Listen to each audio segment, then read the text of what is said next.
It's past midnight, and the road feels different, darker, quieter, almost alive. Tonight, you'll hear 3 very creepy, true night drive horror stories. Real encounters where people thought they were just driving home until they realized they weren't alone. These aren't urban legends. These are things that watch from the shadows, that follow you silently, waiting for the right moment. So buckle up, keep your eyes on the road, and whatever you do, don't stop, because once you do, they're already with you. Story 1. The Man by Mile Marker 47. Evan Lawson loved the quiet of the night. He'd been driving delivery routes across Pennsylvania for years, and those long, empty stretches of highway never scared him. They were his peace. That changed one Friday night. He was halfway through a medical supply run when his GPS rerouted him. Construction ahead. Take Route 19 instead.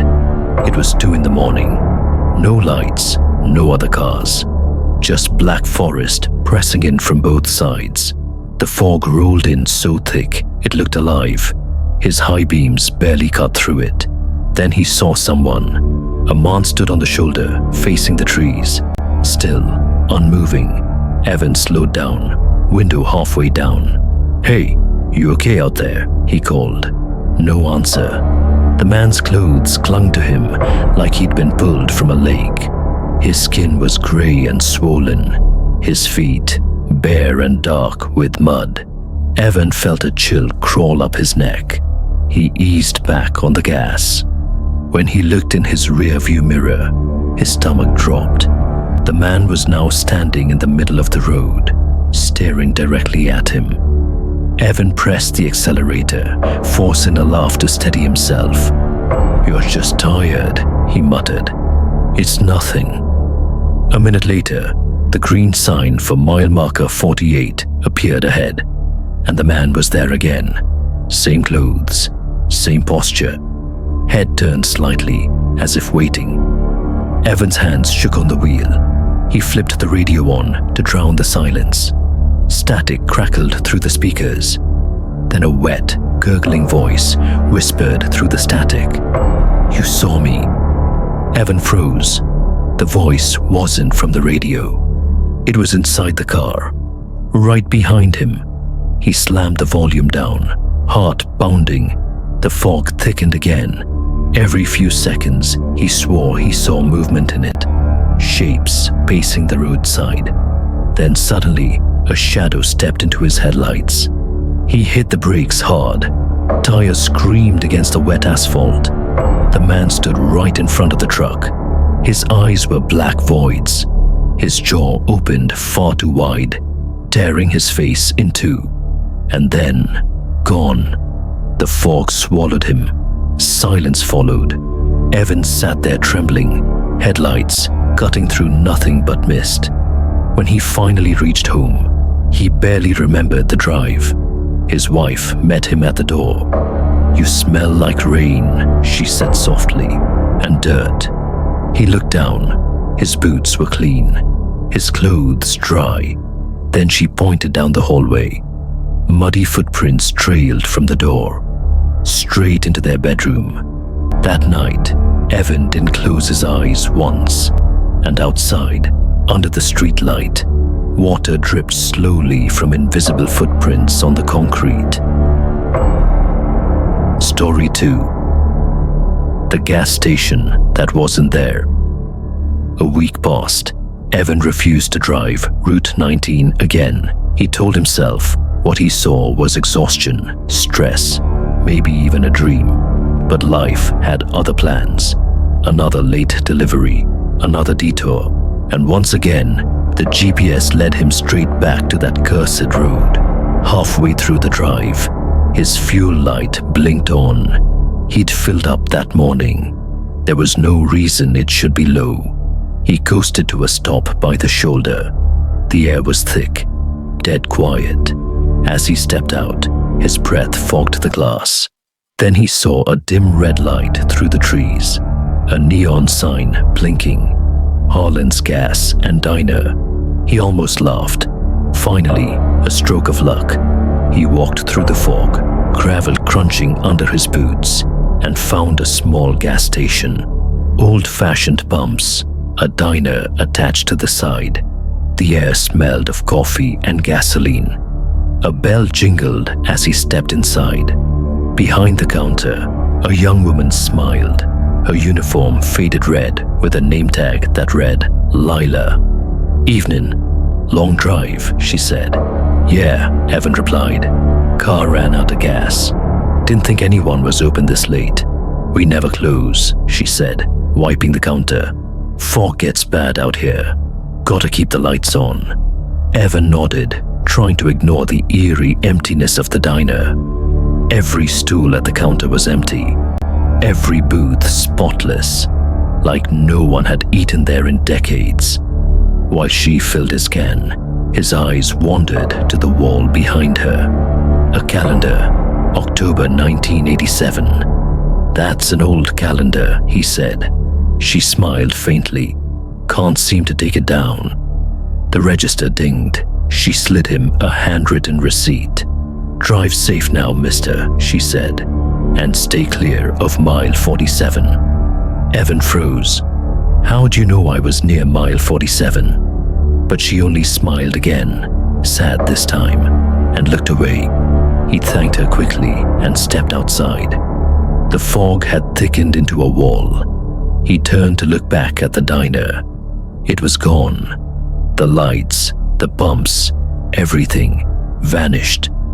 He stumbled back toward the road, clutching the gas can. When he reached his truck, he looked down at the receipt in his hand. The ink had faded, except one line. Harlan's Gas and Diner, closed permanently, October 12th, 1987. That night, Evan dreamed of that same diner. He sat inside, alone, while the bell over the door rang. Over and over, each time, a voice whispered behind him, "Fog gets bad out here. Gotta keep the lights on." Story 3. The passenger in the rearview mirror. Months went by. Evan refused every night shift. He sold his delivery truck and tried to forget Route 19 ever existed. But one snowy December evening, he got a call. A hospital needed an emergency delivery, blood units for surgery. No one else was available. He hesitated for a long time before saying yes. By the time he reached Route 19, the road was buried under snow. The trees leaned in heavy and black against the night sky. Everything was quiet. No fog, no wind, just that uneasy hum of the tires. At mile marker 47, the dashboard lights flickered. The radio sputtered static. The GPS froze. Coordinates locked on 47.000. Evan's throat went dry. "Not tonight," he whispered. Then the sound came. A slow, stretching creak from the back seat. He checked the mirror. A figure sat behind him, still, barely visible in the dim glow. Eyes glinting red in the reflection. He slammed the brakes. The car skidded, twisting sideways. When he turned around, nothing. But on the fogged rear window, a handprint began to appear. Fingers long and thin, pressing from the inside. Evan stumbled out into the cold. His flashlight shook as he scanned the snow. Bare footprints led from the back seat into the trees. Then he heard it, the same whisper from months ago. "You shouldn't have stopped." He turned the beam toward the sound. Dozens of shapes moved between the trees, stepping closer, all barefoot, all dripping wet. Panic surged through him. He jumped into the car, locked the doors, and turned the key. The radio came alive with static, and then a woman's voice, soft, familiar. "Thank you for stopping at Harlan's." The headlights flashed, and the snow outside glowed red, as if reflecting neon. From the woods, Figures emerged one by one. Men, women, children, all grey-skinned, soaked, their eyes hollow. Evan screamed and hit the accelerator. The car roared down the slick road. His headlights caught a guardrail ahead, twisted and broken. He slammed the brakes, but the tires slipped on ice. The truck broke through.